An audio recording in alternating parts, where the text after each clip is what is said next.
सायंकाळी 6 वाजताच्या दरम्यान हिट अँड रन प्रकरण झालेलं आहे, एक अपघात झालेला आहे.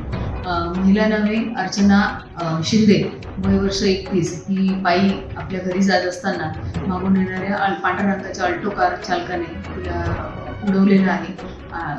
जोरदार बेदरकारपणे आणि आयगईने वाहन चालवून जाणीवपूर्वक उद्देशपूर्वक त्याने कृत्य केलेलं आहे. त्याबाबत त्यानंतर धडक दिल्यानंतर सदरचा जो वाहन चालक आहे हा पळून गेलेला आहे आणि त्यामुळे त्याच्यावर हिट अँड रन कलमान्वये गुन्हा दाखल करण्यात आला.